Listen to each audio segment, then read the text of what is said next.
Hi guys, welcome to Youth Convo, where the youth are given a platform to speak their mind, what troubles them, and to seek solutions to their questions. I'm Miraba Lydia. In today's topic, we are going to talk about STIs. And to help me delve into the topic, I have my guest of the day. And without further ado, I'll let them introduce themselves. To my right. Hey guys, I'm Vicky. And to my left. Hello guys, I'm Lavetta. Hi, I'm Raki. So in today's topic, as I said, we are going to talk about STIs. We are going to look at some of the types of STIs that are there, the methods, what we can do in order to prevent ourselves from getting STIs. We are going to see signs and symptoms and also treatment for STIs. So we are going to start with some of the STIs that are there. So Vicky, what are some of the STIs that you do know? Some of the STIs that I do know are HPV, HPV, syphilis, syphilis, Gonorrhea, gonorrhea, good. HIV, Okay, good. HIV, Genital herpes, there is genital herpes. chlamydia. Yeah, those are the ones I know. Okay, there's also trichomoniasis. It's also an STI. Yeah. And what does STI first mean? What does it mean? STI means sexually transmitted infections. Yeah, so these are infections that are most commonly transmitted sexually. Oh yeah, Most sexual contact. Yeah. Okay, yeah. It can be oral, it can be vaginal. Anal. Yeah. As long as it's a sexual contact. Yeah, so as the name suggests, most of them are transmitted sexually.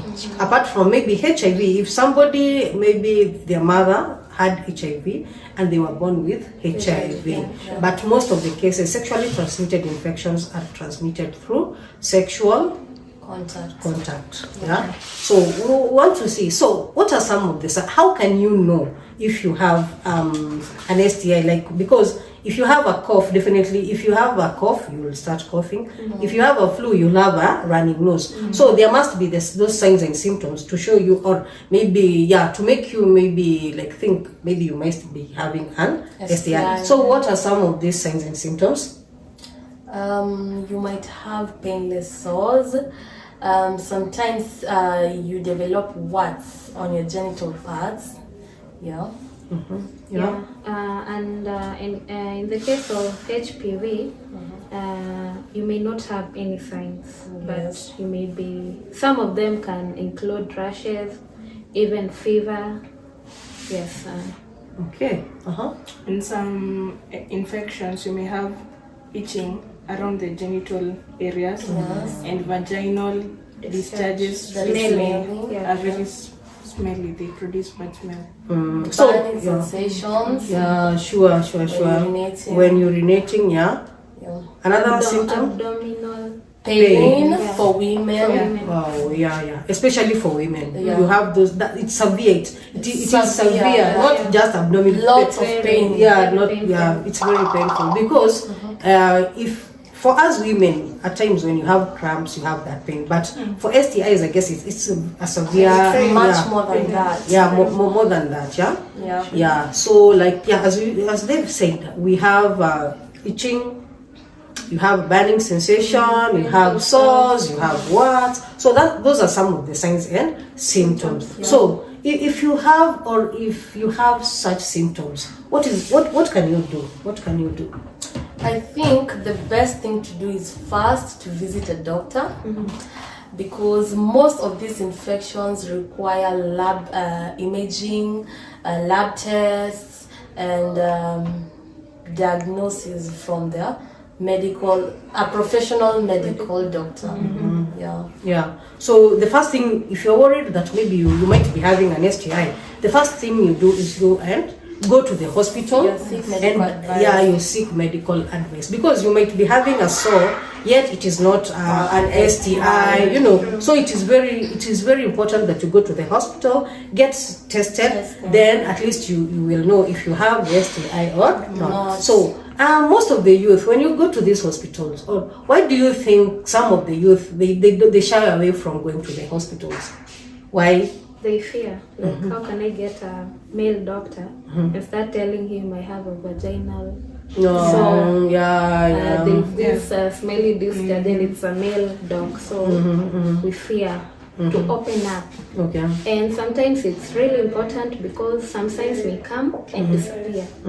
And peer self-care is very important. Yeah, it's true. It's true. And others, they fear because there is always stigma. Yeah. Yeah. So Discrimination. They'll judge you how they think about me. Yeah. And also, some of these maybe like hospitals, they are not like youth friendly. Yes. They are not youth friendly.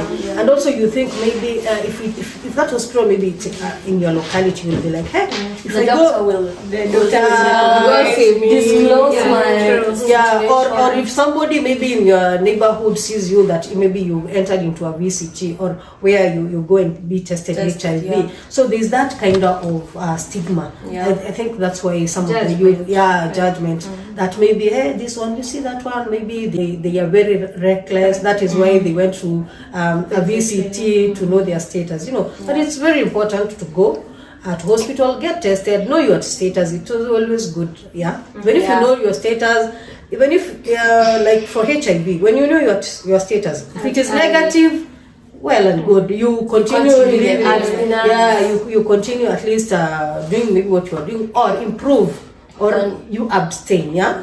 Then if it is positive also, the doctor will advise you on what to do, what kind of medication to take, and how to protect yourself from reinfection. From reinfection. So how can you prevent getting STIs? The best option is abstaining. Abstinence, you abstain completely. And if you If can't, it's- use condom. Prevention. Yes, it's true. Abstinence, as she said, it is the surest way to protect yourself from STIs and unplanned pregnancy in youth. So when you abstain, you are just okay. Apart from maybe if you're born with HIV. But for the ones that are transmitted sexually, if you abstain, definitely you will not be able to. You'll be safer. So we've looked at the symptoms. Now we want to see what are some of the long-term effects of STIs. So what are some of these effects when you get an STI and it is not treated? What can happen? For example, in gonorrhea's case, if left untreated, it can cause infertility. For syphilis, if also left untreated, it can affect the fetus, the heart, the eyes. It can cause blindness, in the unborn baby. If a pregnant mother has a syphilis and she's not treated, it can also cause paralysis, liver damage. So I think for HPV, if left untreated, you can get cervical cancer. And in cases of HIV, when you contract HIV, your immunity is so low, so you tend to get attacked by various diseases. You get sick a lot of times. That's why you need to take ARVs. At least they boost your immunity to prevent many diseases from attacking you. Yeah, it's true. So what she said, it's true that for HIV, it is going to make your immunity become you'll have an alloy immunity. So what you need to do is each and every time that you suspect that maybe you may be having any of these symptoms, it's good you go to the hospital, get checked. Then the doctor will advise you the way forward. Don't think that because I might be having these signs, if I go to hospital, then maybe I'll get stigma. It's always good to go to the hospital and open up. Go for checkups, because it's always good to see the doctor and being checked. Also, it's good to abstain, because as we said earlier, that abstinence is the only surest way to prevent yourself from unwanted pregnancy and also STIs. Apart from maybe HIV if you're born with it. HIV. Yeah. So like and also you can use a condom. Protection. Yeah, you can use protection like a condom each and every time you have sexual intercourse. And for those couples who are married, kindly you're supposed to be faithful to one partner whose HIV or whose status you do know. So at least if you know somebody's status and you are faithful to them, then you will protect yourself from maybe contracting HIV. So we've looked at some of the STIs, we've looked at prevention, we've looked at signs and symptoms. Now we're going to treatment. So are these STIs curable or are they treatable? There are some STIs that are not, they have no cure. Yes. For example, HIV has no cure. Yes. So you have to adhere to ARVs. Yes. And also there's HPV that has no cure. Yes. But you're given some medicine that will stop the rashes or the warts. The warts in the body. Yeah, antibiotics. Yeah. But you also have vaccines for Vaccines. you can be HPV. you can be vaccinated. So it's very important for young people to be vaccinated against the HPV. Okay. What I can add to that, I can say that most likely, because you see STIs, they are caused either by bacteria or a virus. So according to Vicky, HPV and HIV, those are viral infections, so they are not treatable. They are chronic. They're going to last a lifetime or lifelong. So HPV and HIV, but the others, they are bacterial. So they are the bacterial, they can be cured. Yeah, you can get treatment like syphilis, gonorrhea, chlamydia. Okay. So it's very important for you to go to the hospital, seek medical advice, and let the doctor advise you.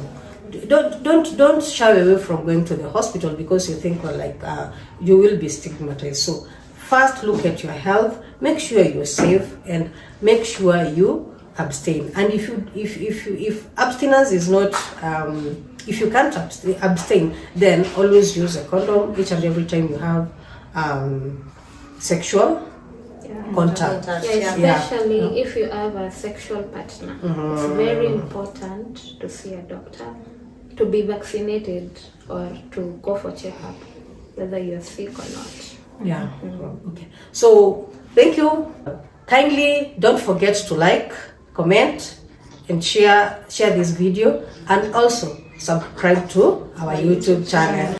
And also you can follow us on our social media platforms, on all social media platforms, Instagram, Facebook, Snapchat at You Need Vicky. And I'm on Instagram as Raquel G, and on Facebook as King Raquel Gechemba. Until the next video. Bye.